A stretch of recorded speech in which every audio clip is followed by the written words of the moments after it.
Hi, good morning, welcome to Divine yoga.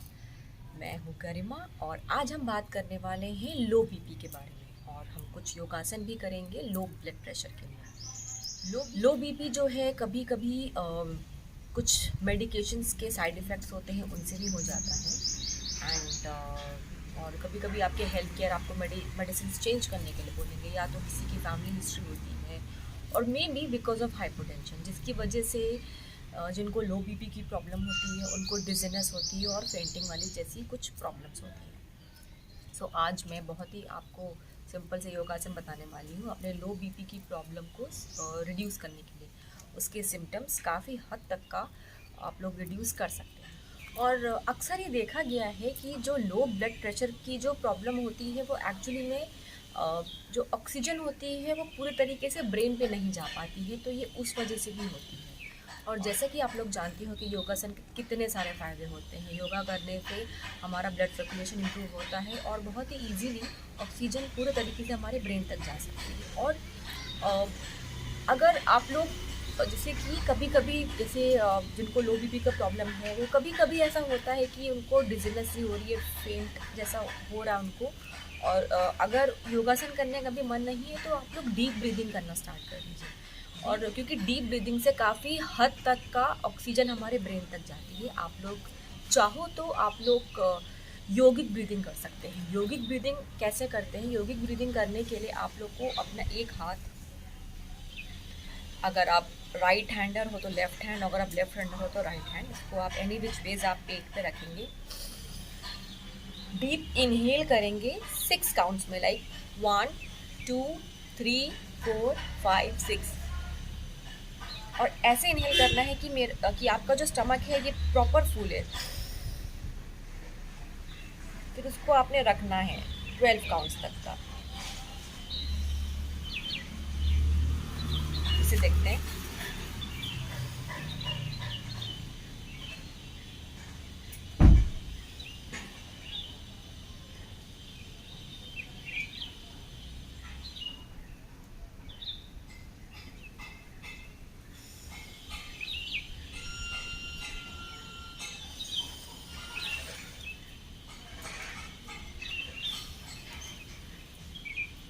Inhale किया, पेट फूला और हाथ से आपको अंदाजा आएगा कि पेट कितना फूल रहा है। उसके बाद उसको रोक के रखा एंड देन आपने एक्सहेल कर दिया। तो इससे क्या होगा कि इसको आप कंटिन्यू कम से कम 2 मिनट तो आप कंटिन्यू कीजिए और आपको खुद ही फ़र्क पता चलेगा। इससे काफ़ी सारा एक तो माइंड शांत होता है। हर ह्यूमन बींग्स के माइंड में हर एक दिन में 60,000 thoughts, just can you imagine, 60,000 thoughts हम हर एक दिन में सोचते हैं। तो अपने थॉट्स को शांत करना हो, इनफैक्ट आपको अपनी ओवर थिंकिंग की प्रॉब्लम को भी ठीक करना हो, तो आप इस तरीके से योगिक ब्रीदिंग कीजिए। एकदम पूरी एब्डोमिनल ब्रीदिंग कीजिए। हाथ से आप रख के देखिए कि आपकी सांस पूरी पेट तक का भर रही है, और उसको रोक के रखिए एंड देन उसको एक्सहेल कीजिए। तो आपको अपने आप ही फ़र्क पता चलने लगेगा। और मेक श्योर कि आप जब एक तो आप डीप ब्रीदिंग कर सकते हैं अगर आप योगासन नहीं करना चाहते हैं लो बीपी के लिए तो। और दूसरा आप पानी पीजिए, जितना ज़्यादा आप पानी पी सकते हो। और मेनली पानी आपको सुबह उठते ही आपको खूब सारा पानी पीना है, क्योंकि सुबह उठते ही ऐसा बोला जाता है कि 7-8 घंटे की जो हम नींद लेते हैं, स्लीप कंज्यूम करते हैं, तो उसमें पूरा हमारी बॉडी डिहाइड्रेट हो जाती है। तो उसको फिर से हाइड्रेट करने के लिए सुबह उठते ही खूब सारा अगर हम पानी पीते हैं तो वो पानी हमारे शरीर के लिए अमृत की तरह काम करता है। आप ये 2 चीज़ें कर सकते हैं। और अ, इसके अलावा आप साथ ही साथ योगासन भी कर सकते हैं। आइए फटाफट हम स्टार्ट करते हैं। Supta Pavan Muktasan or leg lock pose. Lie in the starting position and relax. Bend the right knee and bring the thigh to the chest. Interlock the fingers and clasp the hands on the shin just below the right knee. Keep the left leg straight and on the ground. Inhale deeply, filling the lungs as much as possible. Exhaling, raise the head and shoulders off the ground, and without straining, bring the right knee to the nose. Remain in the final position for a few seconds. While slowly inhaling, return to the base position. Relax the body. Repeat 3 times with the right leg and then 3 times with the left leg. Benefits: Supta Pavan Muktasan strengthens the lower back muscles and loosens the spinal vertebrae. It massages the abdomen and the digestive organs and is therefore very effective in removing wind and constipation. By massaging the pelvic muscles and reproductive organs, it is also useful for impotence, sterility, and menstrual problems. Second variation, remain in the starting position, bend both the knees and bring the thighs to the chest. Interlock the fingers and clasp the hands on the shin bones just below the knees. Inhale deeply, exhaling, raise the head and shoulders and try to place the nose in the space between the two knees. Hold the raised position for a few seconds, counting mentally. Slowly lower the head, shoulders, and legs while inhaling. Practice this 3 times. Your awareness on the movement, abdominal pressure, and the breath. Contraindications not to be performed by persons suffering from high blood pressure or serious back conditions such as sciatica and slip disc. Before starting the practice, the body and mind should be calm and relaxed. This is best achieved through the practice of Shavasana.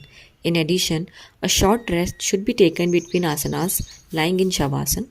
1 minute or 30 seconds should be sufficient, but a more reliable guide is to rest until the breathing returns to normal. Relaxing asana for lower back. Jhulan Lurakkanasana, rocking and rolling. Lie flat on the back, bend both legs to the chest, interlock the fingers of both hands and clasp them around the shins just below the knees. This is the starting position. Roll the body from side to side 5 to 10 times, touching the side of the legs on the floor, and then in the second variation is sit in the squat position with buttocks just above the floor. Rock the whole body backwards and forwards on the spine. Again repeat the practice 5 to 10 times. Kneel on the floor, touch your big toes together and sit on your heels. Then separate your knees about as wide as your hips. Exhale and fold forward. Lay your torso down between your thighs. Narrow your hip points towards the navel so that they nestle down onto the inner thighs. Walk your hands out toward the front of your mat for extended child's pose, or reach back towards your feet and rest the arms on the floor alongside your torso. Allow the weight of the shoulders to pull the shoulder blades wide across your back. Balasana is a resting pose. Stay anywhere from 30 seconds to a few minutes. To come up, first lengthen the front torso and then with an inhalation lift from the tailbone as it presses down and into the pelvis. Benefits. Child pose is very calming and relaxing, helping to manage stress. It stretches your back muscles, buttocks, front of your thighs. For some, this pose may ease symptoms of headaches, migraines, and PMS. Relieves tension in the lower back, lengthens the spine, boosts blood circulation, aids in digestion, opens up the hips, stretches the ankles, shoulders, and front thighs, strengthens the knees, massages your internal organs, releases fatigue, and energizes the whole body. Mentally, this grounding pose is a great way to let go of worries, rest, relax, and rejuvenate to provide relief from stress, anxiety, and fatigue.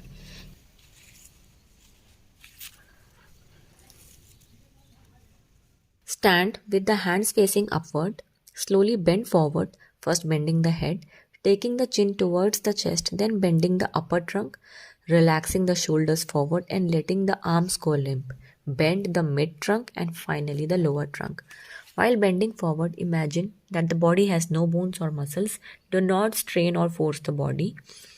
The body is bent forward with the knees straight and the forehead close to or touching the knees. Hold the position, relaxing the whole back. Slowly return to the starting position in the reverse order. This completes one round. Benefits. This asana massages and tones the digestive organs, elevates flatulence, constipation, and indigestion. Spinal nerves are stimulated and toned. Inverting the trunk can increase vitality, improve metabolism and concentration, and help with nasal and throat diseases. सो ये थे बहुत ही आसान से योगासन अपने लो BP के लिए।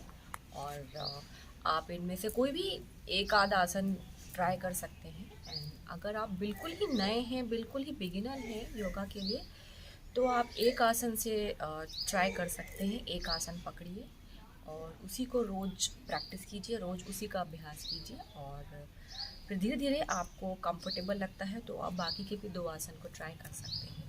सो I hope आप लोग को मेरा आज का ये लो बीपी का वीडियो पसंद आया होगा। और मैं सिर्फ आप लोगों से इतना ही कहूँगी कि आप कोई भी आसन लेते हैं तो आप उसको कोशिश कीजिए कि उसको रोज़ कीजिए। एटलीस्ट एक पर्टिकुलर आसन को कम से कम 10 मिनट तो आप दीजिए ही दीजिए। 10 मिनट अगर नहीं भी दे सकते हैं तो कम से कम 5 से 6 मिनट तो आप एक आसन को करिए। और कंटिन्यूएशन में अगर एक पोज़ नहीं हो पाती है तो आप वेट कर के बीच में ब्रेक्स ले लेके डीप ब्रीदिंग प्रैक्टिस करके। डीप ब्रीदिंग से क्या होता है कि आपकी बॉडी भी रिलैक्स होती है, आपका माइंड भी रिलैक्स होता है, एकदम मन भी शांत हो जाता है। और आप उसके बाद आप ब्रेक ले लेके भी आप आसन को कर सकते हैं। सो आई होप आप लोग को मेरा आज का ये वीडियो पसंद आया होगा। मेरे वीडियो को लाइक और शेयर ज़रूर कीजिएगा और हाँ, मेरे चैनल को सब्सक्राइब ज़रूर कीजिएगा। Bye, thank you for watching.